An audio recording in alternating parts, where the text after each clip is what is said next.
It began with a coffee receipt. Not the kind you crumple and toss in the bin, but one that carried a stranger's name and number, printed where the price should have been. A glitch, maybe. A prank, possibly. But when two people in different cities got each other's details at the exact same time, the ordinary twisted into something else entirely. From that moment, their lives were no longer their own. What started as playful texts became bruises appearing out of nowhere, dreams they shared like reruns of the same film, and messages stamped on receipts warning them of a fate neither asked for.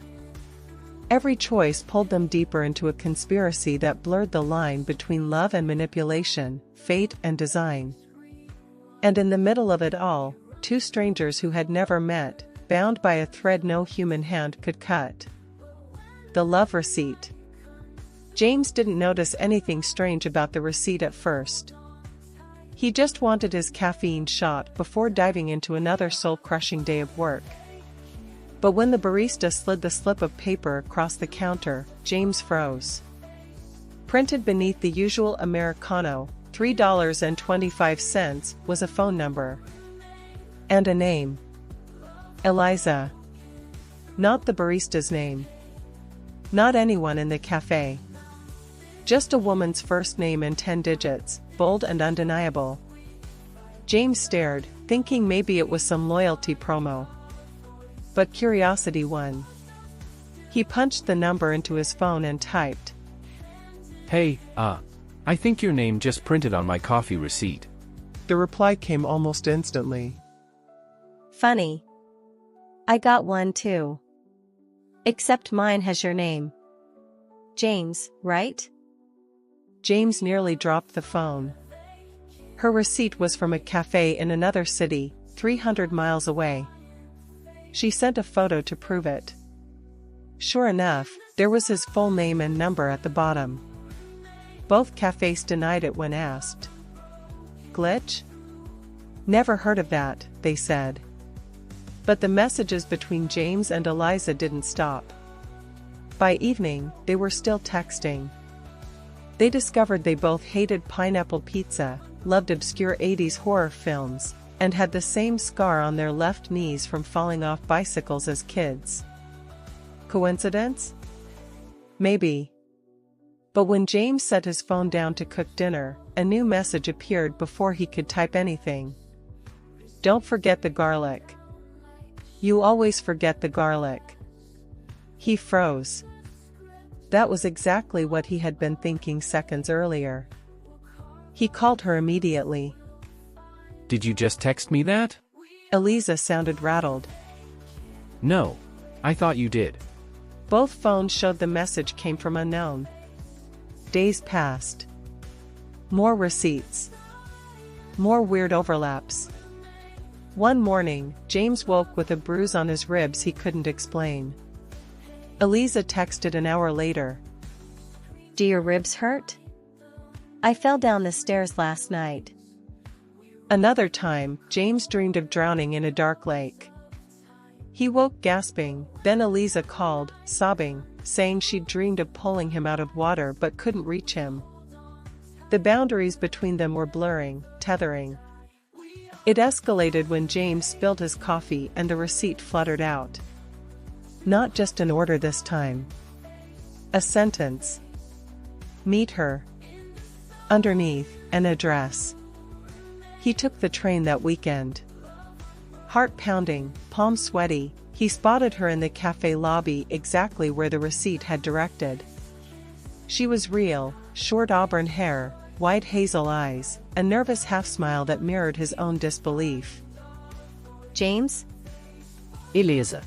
They sat, ordered coffee neither touched, and compared their stacks of cursed receipts. The slips bore their names, sometimes eerie fragments like "Look up" or "Together." It's like something's pushing us together. Eliza whispered. But why us? James didn't have an answer. That night, back in his apartment, James bolted upright from a nightmare.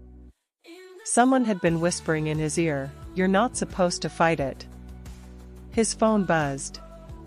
Eliza had woken the same way.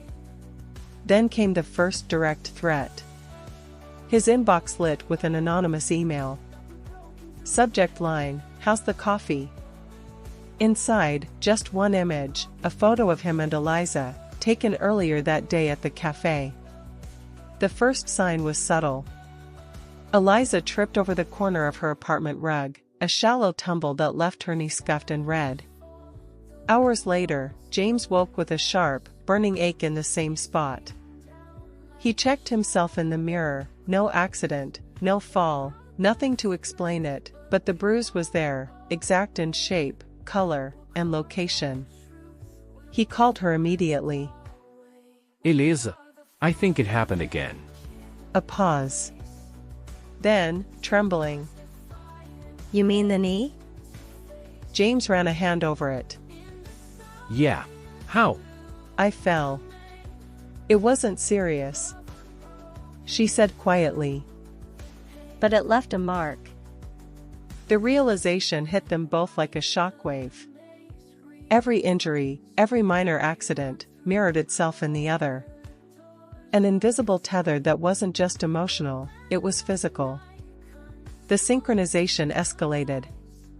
Eliza tripped in the office stairs one morning. By afternoon, James's left wrist bore a purple crescent-shaped bruise.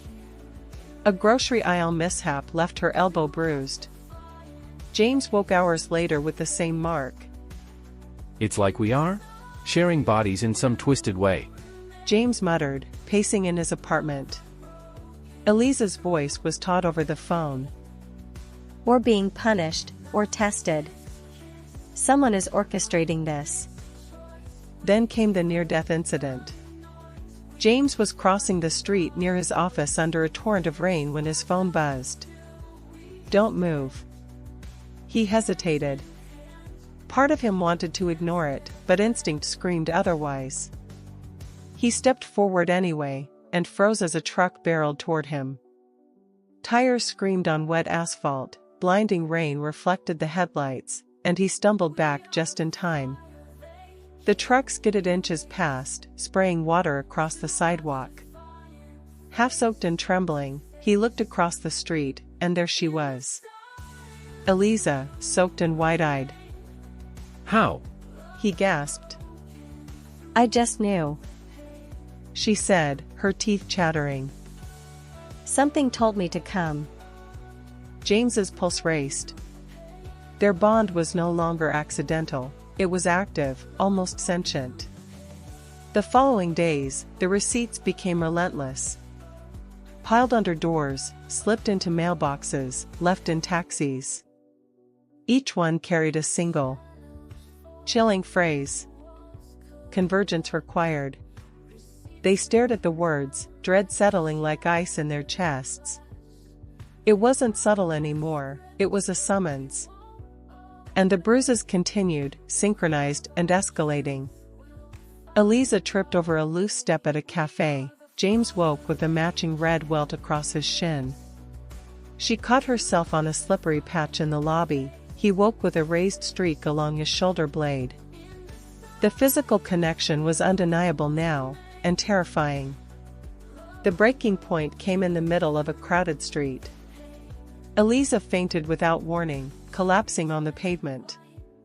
James had been 2 blocks away but felt a sudden, wrenching pain in his abdomen, the mirrored bruise blooming across his ribs as if her body had transferred its injury to him. He sprinted toward her, ignoring startled pedestrians. Heart hammering, he cradled her head in his hands as paramedics arrived. She was conscious but pale, her pulse weak. They're testing us, James said under his breath, jaw tight. Every accident, every injury, it is deliberate. Eliza grasped his hand, shivering. Then we don't run. We find out who's behind this. Together. While they recovered, a new email landed in James's inbox. No sender. Subject line, coordinates. Inside, just numbers. 42.1231N, 73.4567W. A quick search revealed the location, a remote research facility in upstate New York, marked as abandoned. Yet the coordinates were precise, almost inviting. Whoever orchestrated this wanted them there. James stared at the screen, stomach twisting. This is it. He said. We either confront them, or we stay as their puppets forever. Eliza's reply was immediate. I'm going. And I'm not leaving you behind. The drive north was tense. Rain battered the windshield, fog blurred the headlights, and silence stretched between them, full of unspoken fear, anticipation, and something electric in the shared anxiety of knowing they were linked in ways no one could understand. Every mile seemed to pulse with their synchronized heartbeat. At one stop, James reached for his jacket. Eliza shivered. The cold brushed against her arms, and he flinched in the same spots. Another reminder that their connection was real, physical, and impossible to ignore. They arrived at the facility just as twilight descended. Rusted gates, blacked-out windows, ivy climbing the walls like fingers reaching for the sky. It seemed abandoned. Yet both felt eyes on them, lingering, observing. Are you sure we should go in? James asked, voice low. Eliza nodded, tight-lipped. We have to. No one leaves until we know the truth. Inside, the smell of dust, rust, and old machinery hit them like a wall. Computers hummed faintly in corners, monitors flickering to life as they moved. Receipts littered the floors, each stamped. Convergence required, growing like an endless tide. They froze as screens lit up across the room. On each one were recordings of their lives, James spilling coffee, Eliza tying her shoes, both of them laughing at a park bench. Each moment, mundane or intimate, captured from angles neither had seen, never imagined anyone could see. They've been watching everything, Eliza whispered. James's stomach twisted. Every move, every fall, every bruise. They've orchestrated it all. A distorted, mechanical voice crackled through the intercom. You are proof. Chaos bends. Strangers converge. Love is programmable. You are phase 3. Sparks flew from a nearby monitor as James hurled a chair in frustration and defiance. Silence followed, heavy and suffocating. Eliza gripped his sleeve. They've manipulated everything. But not this. Not what we feel. James pulled her close. Not tenderly. Not hesitantly. Desperate, defiant, claiming their own hearts. They kissed. Fierce, raw, unbreakable.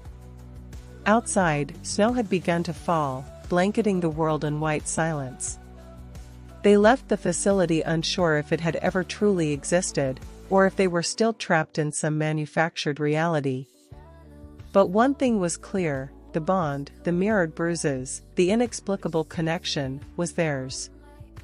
And as they drove back toward civilization, the knowledge lingered like frost in their bones. The watchers were still out there. Still testing. Still waiting. James glanced at Eliza, eyes catching the pale twilight. Whatever happens next, we face it together. Her fingers found his, squeezing tight. Always, she whispered. The gates loomed again in the dead of night. This time, James and Eliza came prepared, flashlights, backpacks, a crowbar lifted from James's trunk. The last time, the facility had seemed to open its doors for them. Now, heavy chains sealed the entrance shut. They don't want us back, James muttered. Which means we have to go in, Eliza replied. Her jaw was tight, eyes burning. Together, they pried the chains loose. The crowbar shrieked against metal, echoing into the woods. The gate finally cracked open, spilling them into silence. Inside, the building felt different. The air was colder, heavier, carrying the metallic tang of machines still running. Their footsteps echoed against the vast corridor. Then, from the darkness, a low hum began. Printers. Hundreds of them. A door at the far end banged open. James shoved it wide, and froze. The room stretched forever, lined wall to wall with printers stacked in towers. Receipts poured like rivers from every tray, fluttering to the ground in drifts. They sloshed against their ankles as they waited inside, endless white slips of paper stamped with the same demand. Convergence required. Convergence required. Convergence required. Eliza bent, picked one up. Her hand shook as she held it out. They've been spamming this like it's code. Like it's programming us. A screen flickered alive at the far end of the room. James nearly stumbled when his own face stared back at him. Then Eliza's. Then hundreds of feeds, James brushing his teeth, Eliza walking to work, James staring at the ceiling at night, Eliza crying quietly in her apartment. Every second of their lives. Recorded. Archived. Controlled. Eliza's lips parted. They didn't just watch. They orchestrated everything. A voice cracked through the intercom, low and mechanical, vibrating the walls. Phase 3 confirmed. The tether holds. Emotional convergence achieved. James's blood went cold. We're test subjects. The voice droned on. Strangers converge. Love is not chaos. Love is programmable. You are proof. More printers screamed. Receipts spilled in waves, the floor rising toward their knees. Each slip now bore not only the words "convergence required," but also their names, tangled together in looping script. James plus Eliza. James plus Eliza. James plus Eliza. Eliza's chest heaved, panic rippling. They're trying to erase us as individuals. Reduce us to an outcome. James grabbed her hand, squeezing tight. Then let's choose each other. Not because they tell us to, but because we want to. Receipts rained from the ceiling vents now, a blizzard of paper. Screens blazed with their images, their accidents, their bruises, even the kiss they had shared at the facility. Everything we do. Eliza's voice broke.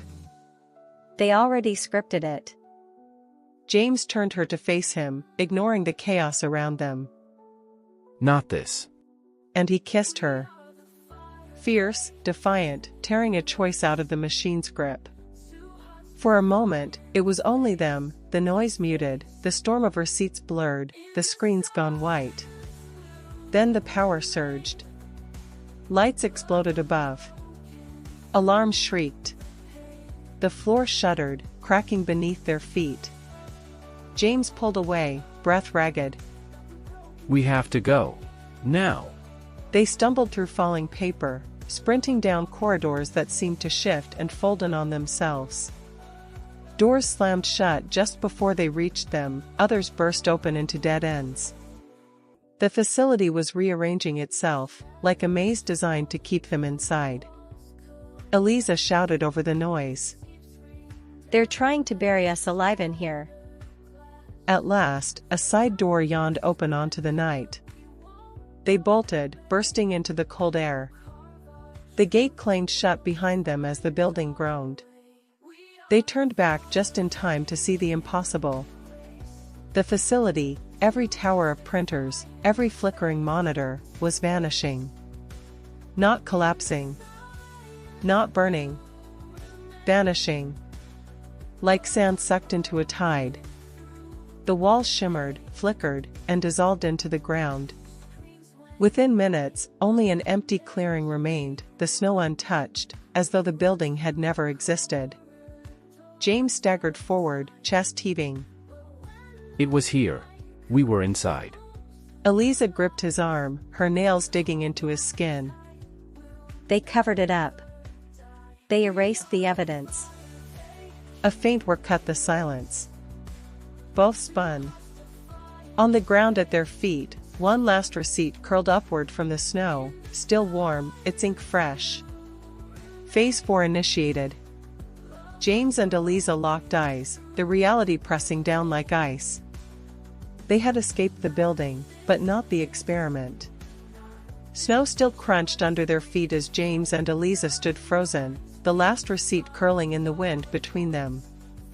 Phase 4 initiated. Neither spoke. The silence pressed down like a weight, until Eliza ripped the slip in half. The pieces fluttered to the ground. It's not over. They trudged back toward town, adrenaline draining into exhaustion. James kept glancing behind him, half expecting the facility to flicker back into existence. But the clearing remained empty, innocent, as though mocking their memory. By the time they reached the cafe, the streets had stirred awake.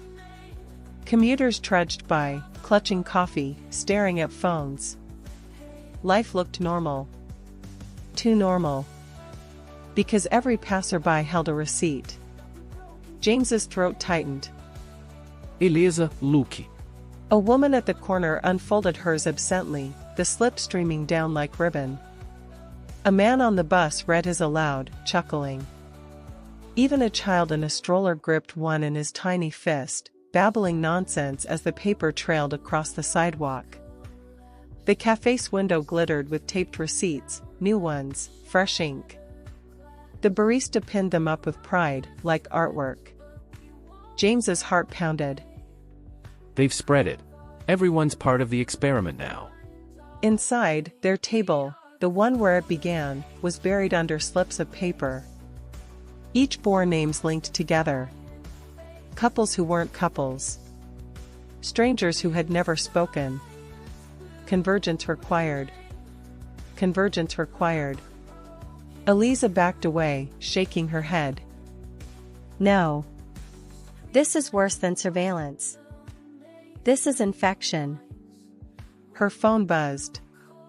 She yanked it out, but her hands went still. The screen displayed a fresh message. Not from a number. Not from any app she recognized. Just glowing text across the glass. Phase 4 acceptance, Eliza James. James's phone lit at the same moment. Phase 4 acceptance, James Eliza. They dropped the devices as though burned. Around them, other phones buzzed. Screens glowed. Names paired across displays like a great matchmaking lottery. People gasped, laughed, frowned. Some clutched the strangers they'd been linked to, others threw their phones in panic. It was spreading, unstoppable. Eliza's chest rose and fell in jagged breaths. We're not test subjects anymore. We're patient zero. James grabbed her shoulders. Then we have to end it. At the source. But the facility's gone. He forced her to meet his eyes. Buildings don't matter. Systems do. If this is an experiment, there's a control hub somewhere. Whoever's running this is still out there. They left the cafe behind, wandering streets that rippled with chaos. A man shouted at his receipt, refusing to accept it. A woman sobbed with joy, clinging to the stranger whose name had printed beside hers. By nightfall, the city glowed with paper. Receipts fluttered across roads like leaves. Billboards flickered strange messages. Love is order. Love is data. Love is inevitable. James and Eliza holed up in his apartment, their nerves fraying. Printers in neighboring units groaned through the walls. Slips crept under his door like insects. Eliza pressed her palms to her temples. It's bigger than us now. How do you fight a program that rewrites reality? James stared at the stack on the floor, his voice low. Maybe by refusing it. Refusing to converge. But even as he said it, he saw the flicker of doubt in her eyes. Because what if refusing wasn't freedom? What if it was isolation? They didn't sleep. At dawn, the city erupted with sirens. Not police. Not fire. A different alarm echoing from phones and radios alike. Convergence Day. Screens on every street corner blared the same broadcast. A faceless silhouette appeared, voice modulated into cold neutrality. Humanity has mistaken love for chaos. We have brought order. Every bond shall be optimized. Every inefficiency eliminated. The pairing of James and Eliza confirmed proof of concept. Today, the world follows. James felt his stomach cave. They used us as the prototype. Eliza's fists clenched. Then let's break their proof. The broadcast included coordinates. A tower on the city's edge, glass and steel rising into the clouds. The control hub. They moved fast, slipping through streets thick with converging couples. Some marched with robotic smiles, receipts fluttering from their fists like flags. Others struggled, dragged by invisible compulsion. By the time they reached the tower, the plaza swarmed with bodies. Screens projected glowing webs of names linking across the world. A network of love, but forced, artificial, absolute. James squeezed Eliza's hand.